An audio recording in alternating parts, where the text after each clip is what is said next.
If you want to spend your retirement years watching TV and scrolling social media, this episode probably isn't for you. But if you want to have a fun, fulfilling, and purposeful retirement, then stick around and watch the rest of this episode because I'm going to give you 7 actionable ideas that you can plan for today that will allow you to do just that. Retirement is not just the end of your working life, but it can be the beginning of the best part of your life. So if you're still with me on that, I think you're going to be in the right place right here on the Canadian Money Roadmap podcast. All right, if you've joined me before on the podcast, we've been going through a series on building your retirement roadmap. And so much of this podcast, it's in the name, and I'm a financial planner after all, is talking about money. And this episode is going to be a bit of a divergence from that, but it is going to be part of the critical planning work that you need to do before you go into retirement. I see so many people make financial mistakes because they haven't thought of these big picture things of what you're actually going to do in retirement. A lack of fulfillment in your retirement can lead to unwanted financial behaviors too, like spending your money on things that you think might bring you happiness or joy or get rid of some sort of sadness in your life too. Or it could lead to things like gambling, like substance abuse, all sorts of really unwanted negative things. But we're not going to talk about those too much today. We're just going to look at some more of the fun things that you can do and plan for in advance to look at the what's next when it comes to your retirement. So yes, planning for the financial side of things is really, really important. And if you're new to this whole retirement planning thing, go back and watch the last few episodes or listen to it if you're on the audio podcast. But if we can assume for a second that some of the financial things, if not most of them, have kind of been taken care of at this point, and you're perhaps on autopilot, like my last episode might suggest, what are you actually going to do with your time to make sure that you have a fun, fulfilling, and purposeful retirement? There's a podcast in our industry for financial advisors. His name is Michael Kitsis, and he asks financial advisors different questions about their business and how they serve their clients. And the common phrase that he uses is, what are you actually doing? And so this always sits in my head when I talk about things in our industry. It's like, what are you actually going to do? So this is for you. If you are going to retire and leave your job someday, you have to figure out what you're going to do besides just sit on the couch. Okay. Many retirees have challenges like boredom and lack of structure and feeling aimless, lacking purpose entirely. And so in this episode, we are going to give you some very specific things that you can do to hopefully avoid those. And you can plan for it well in advance and even loop it into your current life before you start your retirement transition so that it's not such a jarring experience from working life to retirement life. You can start blending these into your day-to-day life right now. Okay, so if we think of retirement as opposed to just the end of something, the end of working the job you hated or something like that, let's just use our imaginations a little bit and try to see that transition as a new beginning full of opportunity, right? The idea is that we want to retire to something as opposed to retire from something, looking forward with anticipation and opportunity. So one way that we can start by doing this is just this high-level concept of creating a retirement vision statement. I really like this idea because it forces you to put some ideas down on paper. This is just literally just a short paragraph that you can put together with some ideas of how you're going to spend your time and how you're going to find fulfillment in retirement. If you have some ideas right now, great. But if you don't, here we go. Here's some initial things to kick things off for you. Okay, number 1 is structure. So when you're working, you have a pretty regular structure. You have probably a 9 to 5, Monday to Friday experience where you know where you're going to be and what you're going to do during specific hours of the day. But when you're retired and you don't have that place to go or those tasks to accomplish, it might not be as obvious what should happen next. So that lack of structure often leads people to passive activities like scrolling social media or just watching TV, right? There's a study done in the US. I assume Canada is going to be very, very similar. I don't see why not. We have a very similar experience in terms of social activities and things like that. But they reported that television remains the dominant leisure activity for retirees. I like watching TV. Don't get me wrong. I like sports. There's lots of shows that I like watching. But if I'm retired, is that the way that I want to spend the majority of my time? So they're reporting here that for folks that are 75 years or older, they average nearly 5 hours of TV watching every weekend, per day, every weekend. That's a lot. That's a lot of TV. Even for seniors, social media is a really popular activity. And so if you combine scrolling social media with TV watch hours, probably almost half of your time is spent on those two things. And we all know how we feel after we've spent a day just sitting and scrolling on our phones or just watching TV. You can only do that for so many days in a row before you start to feel pretty terrible. So here's a way that you can add a little bit of structure into your day. One, you can start by establishing a morning routine. You can keep it pretty light, but just if you have just little simple things that you do every day, it allows you to start things off with a bit of structure and a bit of purpose. Some people have a kind of a fancy coffee hobby that they might do. Some might do some reading or journaling, some of these more mindfulness types of activities. You might want to exercise at the beginning of the day. I'm going to get to that topic a little bit later on as well. But if you have a few set things that you do every morning that don't involve scrolling on your phone or watching TV, that would be a great place to start. Another way that you can add some structure to your life is by creating theme days or whatever you want to call it. So perhaps every Tuesday you volunteer somewhere, or every Friday you go out and try a different cafe for lunch, something like that, so that every single day has a unique focus. Maybe not every single day, but there are days within the week that you know what you're going to do. Perhaps they involve some creativity. Sometimes they might provide some very specific consistency, but just having some of those theme days could be kind of fun. I have some clients that every Wednesday and every Sunday they meet with the same group of people. One time they'll meet at somebody's house, and then on Sundays they'll meet at A&W for lunch. So it's really inexpensive. They become regulars there. They know the staff. It's kind of fun, and they just know what to expect every day. Pretty cool. So you can expand that to other days of the week too that maybe don't have as much specificity, but you could just practice scheduling out your week with a few different things, just writing a few things down in advance of those days showing up so that you have something to fill your time with that day. So that's structure. A couple ideas there. Number 2 of things that you can do to have a fun, fulfilling, and purposeful retirement is the idea of lifelong learning. Learning new things keeps the mind sharp, and it can be really satisfying to learn a new skill. So here's a few ideas here. You could sign up for a class or a workshop. There's tons of these things available depending on what you want to do and what you're actually interested in. There's plenty of these things online now, but also in person. Here in Saskatoon, we have something called the Saskatoon Makerspace, and you can go there and take classes on using all sorts of things from 3D printers to using table saws and band saws and all the actual woodworking equipment too. Really neat things to do like that. I like spending time in the kitchen, so taking cooking classes would be a lot of fun. Many universities actually have the opportunity for seniors to audit classes, many times free of charge. In some cases, probably really, really cheap. I have clients that they're snowbirds. They go down south, and one of them took a film class at one of the universities, and so they had a fun time every week going to class and having discussions about different films that they were watching. Pretty cool. Another thing you can do to engage in lifelong learning is pursuing a new skill or hobby. So perhaps it's not something that you want to learn more of through a class or a workshop, but this is something that perhaps would take a lot more time that you didn't have before, because hobbies, to get good at them, they take a lot of time. So like learning an instrument, for example, or learning a language. Perhaps if you want to learn a language and turn that into a trip to the place that speaks that language, right? If you want to learn French, maybe you want to go to France or Quebec, something like that. That's not always possible during your working years just because of the time commitment it takes to get good enough at that skill. But exploring something that's brand new to you might be a cool way to engage in lifelong learning, and that could end up eating up a bunch of your time if you really latch onto it and you really enjoy it. Another thing that you can do in this category is that if you already have a hobby or some sort of expertise outside of what your day-to-day work was, go downstream and perhaps you could volunteer to teach or mentor someone else that's trying to do the same thing. So you could, work at the pottery studio or, teach someone else guitar or something like that. So sharing your expertise with others could be a great way to reinforce your knowledge in that area, but also as a way to give back, and that can be really fulfilling too. Number 3 is working on intentional relationships with people. It's so easy to have social isolation just in general in our society, but once you are retired and you don't have coworkers that you connect with, getting out into the world and meeting with people is just harder to do. And so you have to be intentional with it.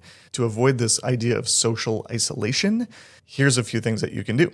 So number one, you can plan some regular meetups with people. So this might take a little bit more energy on your part, but if you are craving social interaction, chances are people you know are probably feeling the same way. So I have a couple clients, they're both retired now, and they've spent a lot of time traveling across Canada just to see different parts of the country. But when they're in those different cities, they have gone out of their way to try to connect with people that they used to know or they went to college with or something like that. And so they've had a really, really life-giving time building those relationships that they've already had. So this isn't just going out of your way to try to meet someone new. You probably know people all over the place. And so this is, reconnecting with people can be an easier way to grow your social connection network, I guess, for lack of a better term. I'm making this up here, but going out of your way to build and rekindle those friendships will go a long ways to limiting the impact of social isolation in your life. So you could plan regular meetups with people that you're already friends with. You could go to coffee on a certain day. This comes down to scheduling again, but even doing more social activities like games nights where you could loop in other people. So maybe perhaps larger groups. You could join clubs or groups that do other activities that you already enjoy. So like a hiking group or something like that to connect with other people that do things that you like to do. But all this to say that in terms of social aspect of retirement, it's going to fall on you. You can't wait for other people to create your social life for you. And so if you want this to be part of your life, go out on a limb and reach out to someone that you used to know or try to track them down, join a group, join a club, something like that, and can be a lot of fun. Number 4 is health and wellness. So prioritizing your physical health can really, really make a difference in terms of your mental health and even your financial health. All of these things are really, really interconnected to create a meaningful retirement experience. So this isn't a fitness podcast by any means, but if you find an activity that you can do now and throughout your retirement years, that can go a long way. So my dad, he's retired and recently retired, but he started running a number of years ago, and it's a great activity that you can do just on your own. And he started to compete, and I actually ran my first 10K just back in September, and yeah, he's in his mid 60s now, and he beat my time by, I think it was about 12 minutes. And I think I had a pretty respectable time too. So this is something that he's really dedicated his physical energy to that he can now pursue throughout his retirement. No, he's not going to run all day, every day or anything like that, but it's just been part of his life through his working years that now it's a physical activity that he can maintain throughout his retirement and enjoy. He's also done some races in other parts of the world too, so it can be a fun way to travel and engage with other people in other places doing the same kind of activity. But the health side of it is really, really valuable. You could try a new activity like maybe doing yoga or hiking or do a dance class. I'm a Mennonite, so I'm not going to have a lot of skills in the dance department there, but many of you might be able to relate to doing something fun there. Maybe taking a salsa class or something like that. That'd be pretty cool. But perhaps this could be part of where you loop in some of that structure and that scheduling and try different types of physical fitness. It just gives you that energy and mental clarity, especially earlier on in the day. So perhaps one day you're doing cardio and the next day you're going to lift some weights. And then the other day you're going to go golfing or play tennis or something like that. Do more of an activity type level of fitness, but incorporating physical health and wellness into your day-to-day retirement can be a great way to keep things fun and fulfilling, and actually it obviously promotes longevity, right? The healthier your body is, the more you can enjoy these years. Number 5 is service and giving back. This is a really common way for retirees to spend their time as volunteering in all the different areas that I've talked about already. There's ways that you can incorporate volunteering into that, but you could just commit to doing that and just finding an organization or a charity or a school or something like that and being a part of that and giving back some of your time. It can add some structure, incorporate some learning aspect perhaps, but also it's just there's something about giving of our time and our money perhaps too that really leads to true fulfillment. And this really matters in retirement because you have more time to be able to commit to doing something like that. So you could join a nonprofit board if you have some skills in that regard. You could start a small service project yourself. So this is the idea of, being the change you want to see in the world. If you see an opportunity, you could just go do it, but you could commit to doing that. You could join a service club. So I have a client who's been in part of the Rotary Club in his community for a very long time, and he really, really enjoys that. And there's so many aspects of being part of that club that he has found fulfillment in. Lots of opportunities here in terms of service and giving back. If you have an organization that you feel strong connections to, or even say like a sport you used to play or something like that, reach out to them and say, hey, are there opportunities to volunteer with your organization? I promise you, they are going to say, yes, here's how you can get involved, or no, but I have a few other ideas. Yeah, feel free to reach out. There's always a need for volunteers with charities and organizations that are doing great work in your community. So that can be a great way to have a fulfilling retirement through service and giving back. Number 6 is creativity and finding something that you can do to actually create something new. This is a little bit different, but having a creative pursuit can really bring some joy and provide an outlet for expression in some way or another. I don't find myself particularly creative, but then I find some activities that I find particularly life-giving would be cooking. So that's inherently creativity because you are creating something from a variety of different ingredients. But I also used to be a photographer, and so just taking the camera out and taking pictures and spending some time editing them and whatnot, and creating an image from something you see out in the world. It's a lot of fun, and it's a great way to kind of clear your mind and focus on other things. So I really like having a creative project or something that you can do to cultivate creativity in your life.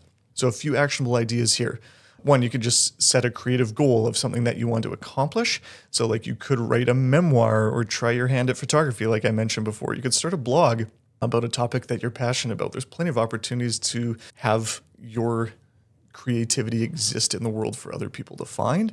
It doesn't have to just be something that sits in your living room or on your computer or anything like that. You can post it and perhaps someone else in the world will find it interesting too. Another idea, you could have just a designated space in your house so that you can move from your couch potato location to a different space, and this is your creative space. I have some clients that do this, and they do sewing. I have a number of clients that actually do this, that do sewing and very, very hands-on activities like that. And a few of them have actually turned that into a business venture, more than you'd expect, actually selling all sorts of different things that they've created. Another thing that you could do here, and you could do this for all sorts of different of the categories that we've talked about already, but you could set up a challenge for yourself. You could do 30 days of art or 50 books in a year challenge or something like that, just to, keep you motivated and engaged. And you can share that with people. I have a client who does that with how many books she reads in a year and posts it online with her favorites and asks people for feedback on ones that they've read as well, or other books that they would recommend. And so it's kind of a fun way to connect on creative hobbies like that. Number 7, and the last one that I'm going to talk about here, is related to your legacy and what you want to leave behind. So when people think about legacy, they maybe sometimes think of, billionaires of yesteryear that have passed, and they have names on hospitals or libraries or things like that. But everyday people can leave a real legacy behind for the ones that you love, so your family, but also these organizations that you're a part of that perhaps we've talked about before, or anything that's really meaningful to you.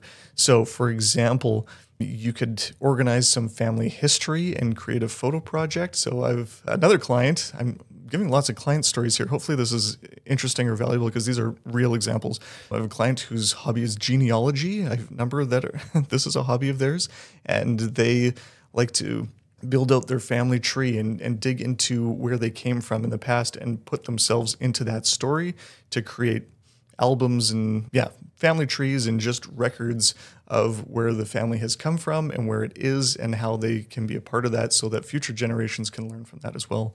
Other cool things that I've seen or heard is that you can write letters or create a video diary for loved ones. Somebody that I follow online has created a YouTube channel that they're recording videos that are private at this point, but they are going to be used just to tell stories to their kids of different things that happened over time. this is a pretty heavy lift if you've never made videos or anything like that before. But if that is something that you're interested in, that could be something really cool that you could leave behind, a cool legacy. And it's just a project that you can work on indefinitely to get your stories out into the world for your kids and perhaps grandkids and further on to find.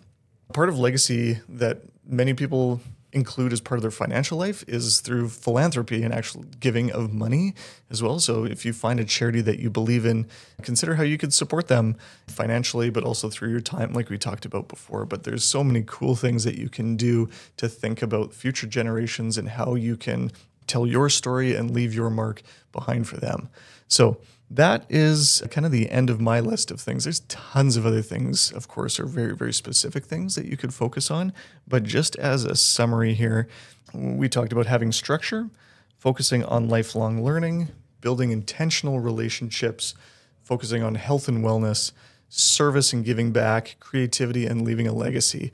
Think about all these things right now and see if there's anything that kind of springs to mind of something that might be interesting or valuable for you. If there is, consider starting it now and be proactive in your planning for retirement, because getting excited about things for the future can be a motivator too.